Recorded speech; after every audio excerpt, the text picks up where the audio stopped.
इदानीं वयं शास्त्री तृतीयवर्षे साहित्यप्रथमपत्रे तत्र केषाञ्चन अलङ्काराणां लक्षणम् उदाहरणं च पठिष्यामः।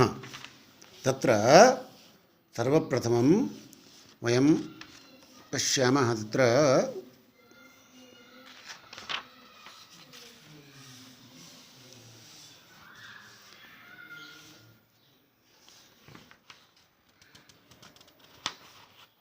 व्याघातालङ्कारम्।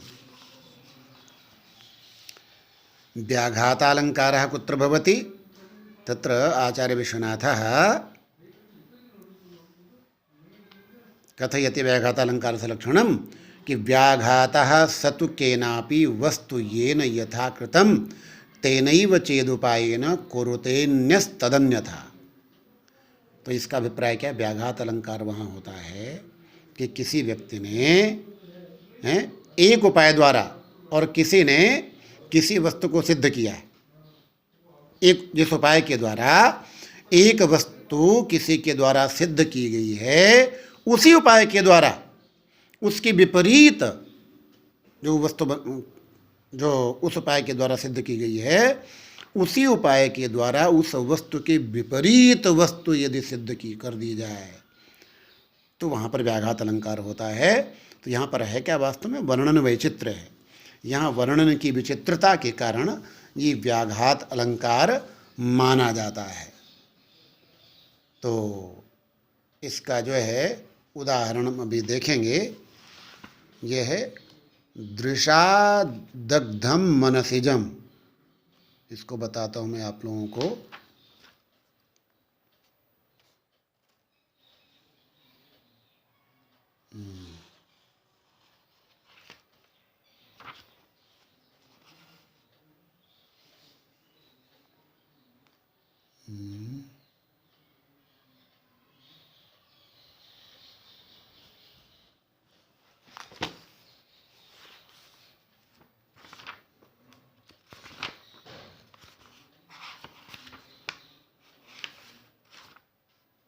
ये अभी आपने पहले पढ़ा था। ये उदाहरण अनुप्रास अलंकार में। क्या उदाहरण है? देखिए कि दृशादग्धम मनसिजम जीवयन्ति दृशैव याः विरूपाक्षस्य जैनीस्ताः स्तुमो वामलोचनाः। अब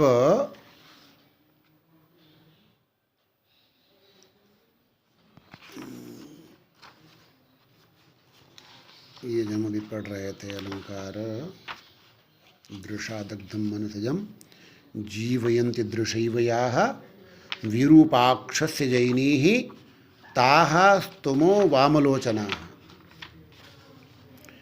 इस श्लोक में जहाँ पर बताया गया है कि जिस दृष्टि से शिव ने कामदेव को जला, अब दृष्टि से कामदेव जलाया गया। देखिए दृष्टि वहाँ पर उपाय है कामदेव को जलाने का।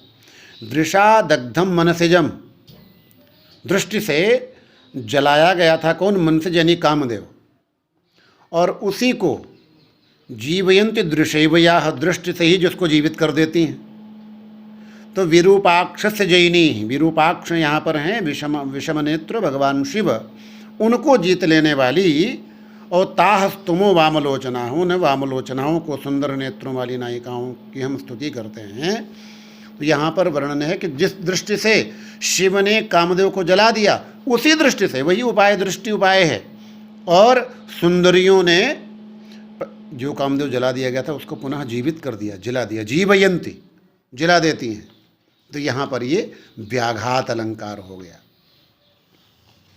इसी का व्याघात का एक लक्षण और देते हैं। दूसरे प्रकार का व्याघात है कि सौकर्येण च कार्यस्य विरुद्धम क्रियते यदि, कि जहाँ पर सौकर्य के, बड़ी सरलता के साथ में किसी के द्वारा कोई कार्य निष्पादित किया गया है, पूरा किया गया है, और उसका उल्टा वर्णन कर दिया जाए, उसका विपरीत वर्णन कर दिया जाए, तो उसे भी व्याघात अलंकार कहते हैं। जैसे उदाहरण है, इहैव त्वं तिष्ठ द्रुतमहमहोभिः कतिपयैः समागन्ता कान्ते मृदुरसिन चायास सहना मृदुत्वं मे हेतुः सुभग भवतागन्तुमधिकं मृद्वी सोढ़ा यद्विरह कृतमायासमसमम्।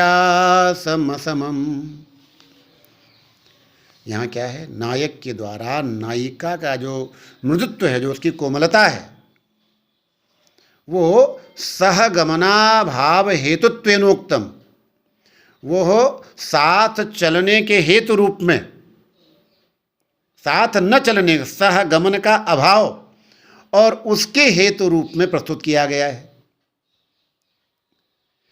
और वही बात जो नायिका द्वारा क्या किया फिर उसके बाद में बड़ी सरलता से ही, कि साथ चलने में वही जो मृदुता है, मृदुत्व है, वो साथ चलने के और प्रबल हेतु के रूप में, बड़ा ही दृढ़ कारण के रूप में उसी बात को प्रस्तुत कर दिया गया नायिका के द्वारा। तो इसलिए यहाँ पर ये व्याघात का दूसरा प्रकार हो गया। इस प्रकार का व्याघात अलंकार भी होता है। जैसे नायक कह रहे, इसका अभिप्राय क्या हो, नायक कहता है कि एहिवत तुम तिष्ठ, तुम यहीं रुको। क्यों कि अहम तो कतिपय अहोभि द्रुतम समागंता, मैं कुछ ही दिनों में शीघ्र ही आ जाऊंगा।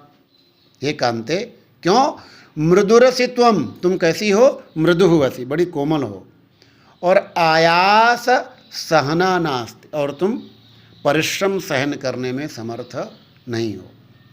आयास सहना न, जो किसी भी कष्ट को सहन करने में समर्थ नहीं हो, ये बात बोला नायक ने कहा कि तुमको यहीं रुकना है, तुम इतनी कोमल हो और मैं जल्दी लौट आऊँगा। अब इसको जो है उल्टे वो नायिका कहती है, हे सुभग, कि मृदुत्व में हेतु हो, मेरा जो ये मृदुत्व है, मैं जो सुकुमारता है, जो कोमलता है, तो इसीलिए मुझे क्या कहते हैं कि भवता सह गंतुम अधिकम हेतु, मेरा जो मृदुत्व है वो तुम्हारे साथ जाने में ज़्यादा कारण है। क्योंकि मैं, अगर तुम साथ नहीं रहोगे तो मैं चलूँगी कैसे, इतना कोमलों में आगे अपने कार्य कैसे कर पाऊँगी। वो जो मृदुत्व वहाँ पर कारण था न चलने का, साथ न ले जाने का कारण बताया था, उसी को साथ ले जाने का कारण नायिका ने बता दिया कि तुम साथ में रहोगे तो ही मैं चल पाऊँगी, मैं तो बड़ी कोमल हूँ। मृद्वी सोढ़ा यद विरह कृतम आयासम असमम, और मैं कोमल हूँ तो मैं तुम्हारे से होने वाला जो विरह है उसको मैं कैसे सहन कर पाऊँगी। तो इसको जो है उसके कारण के रूप में और प्रस्तुत कर दिया, उसके उल्टे सिद्ध कर दिया, इसलिए दूसरे प्रकार का व्याघात अलंकार हो गया। एक अलंकार और देख लो, यह है कारणमाला अलंकार, कि परम परम प्रति यदा पूर्व पूर्वस्य हेतुता तदा कारणमाला से आप, बाद बाद वाले के लिए पहले पहले वाला यदि कारण बन जाता है तो उसे कहते कारणमाला। कारणों की माला, कारणों की पंक्ति, यानी उत्तरोत्तर वस्तु, बाद बाद में आने वाली जो वस्तु है उसके लिए पूर्व पूर्व वर्णित, उसके पहले पहले वर्णित वस्तु यदि कारण के रूप में रखी जाती है तो उसे कहते हैं कारणमाला। जैसे उदाहरण देखिए, और ये है श्रुतम कृतधियाम संगात जायते विनय श्रुतात्, लोकानुरागो विनया न किम लोकानुरागतः, कि कृतधियाम संगात श्रुतम जायते। कृतधियाम जो बुद्धि का प्रयोग करने वाले हैं, बुद्धिमान लोग हैं, विद्वान लोग हैं, उनके संगात, उनके संग से, उनकी और साथ से, उनके समागम से श्रुतम जायते, शास्त्र की उत्पत्ति होती है, शास्त्र का अध्ययन किया जाता है, शास्त्र का ज्ञान प्राप्त होता है। और जायते विनय श्रुता, तो श्रुतात विनय जायते, उस शास्त्र ज्ञान से विनय उत्पद्यते, विनम्रता उत्पन्न होती है। और लोकानुरागो विनयात, और विनयात लोकानुरागा, और उसी विनय से, विनम्रता से लोकानुराग, लोगों का जो प्रेम है वह उत्पन्न होता है। तो न किम लोकानुरागतः, और लोकानुरागतः किम न जायते, और लोकानुराग से, लोगों के प्रेम से क्या उत्पन्न नहीं होता, क्या नहीं मिलता। तो यहाँ पर पूर्व वर्ण जैसे शास्त्र ज्ञान, शास्त्र ज्ञान जो है वो विनय का कारण है, और विनय लोकानुराग का कारण है। जैसे निरंतर जो है पूर्ववर्ती जो वर्णन है और उत्तरोत्तर बाद में वर्णन किए गए के प्रति कारण बनता जा रहा है, इसलिए यहाँ पर ये कारणमाला अलंकार हो गया। ठीक है, तो ये 2 अलंकार तैयार कीजिए, इसके बाद का अध्ययन बाद में करेंगे। ठीक है, धन्यवाद।